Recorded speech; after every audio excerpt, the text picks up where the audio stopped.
kids, Cooper here, small to tall, we train them all. Today we're talking about how to introduce your dog to scent training and for the action dog experience. Well, when you look at the scent training, most people have been working scents with their dogs since the day that they brought them home, and they didn't even realize that they were doing it. Say, for example, when you take your dog home and you put a food dish down and they smell for that, they smell their food before they eat it. What happens is you're scent training your dog. So now your dog's gonna be trained that when you hit that dog dish or you open up the bag, your dog's ears perk up and voila, the treats are coming out of that bag or the box. So when you're doing that, you're technically from the very beginning, just like the mother does, when a puppy is born, their little eyes are closed, their little ears don't work, and the number one sense that they have is their nose. So they smell around to try to find a nipple, that milk production thing, and they latch onto it. And guess what? Voila! After meal number one, meal number two becomes easier. So what happens is you can take that process and teach your dog scent work. A simple solution is take a scent kit or one of the scent kits, take a metal bowl that's kind of firm, even if it's a dog dish, but use one for your training dish, just to separate your food dish from your training scenario. Just you can put the two of them together. But one of the things in training is if you set up a scenario so that it's isolated to training, it teaches your dog faster.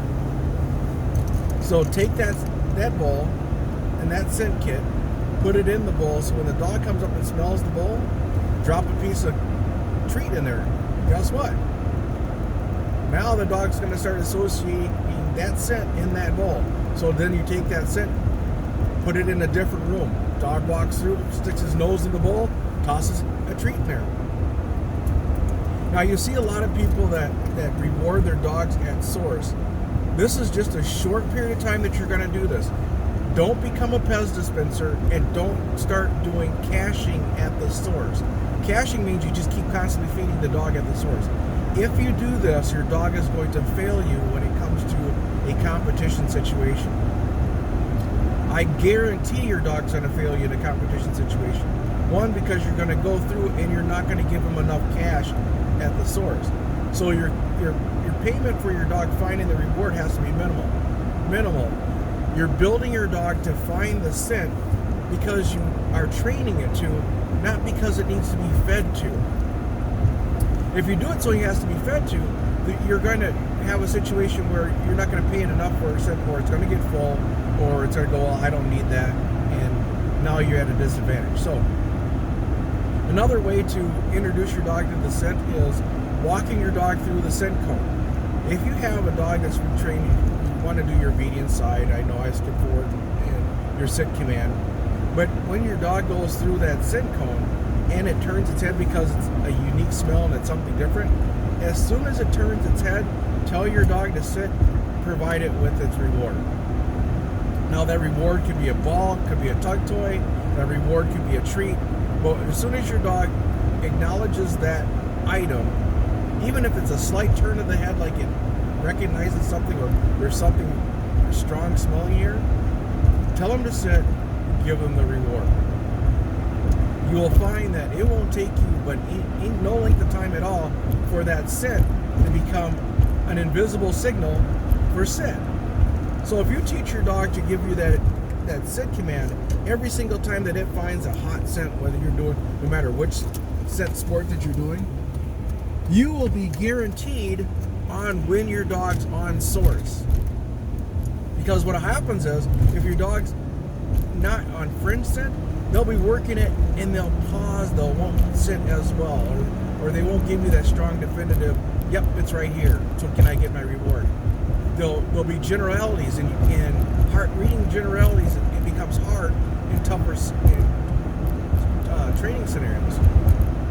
So teaching your dog to find a scent, one of you can do a bowl identification where the dog finds it in the bowl, you drop a scent treat in the bowl, or the dog walks through a scent, turns its head, and you get them that reward as fast as you possibly can. What they will do is they'll start giving you that location identification quickly. also, when you're training your dog for scent work, teach it to work to source, or not be bothered by trace elements. Trace elements are everywhere. So if you have training tools in your house, you have trace elements in your house. So your dog will learn to ignore trace elements and only go to heavy or thick sources. So therefore, when you're in a training scenario or you're in a competition, if you go to a competition anywhere, people have trace elements all over their bodies. People have trace elements from in their car. People have trace elements all over the whole training scenario, testing scenario, everywhere. So the bottom line in training it is teaching your dog to go to source. Because if you teach your dog to go to strong source, your dog will never fail. Thanks for tuning in. Small to tall, we train them all. This is Cooper from Big E's Dog Training.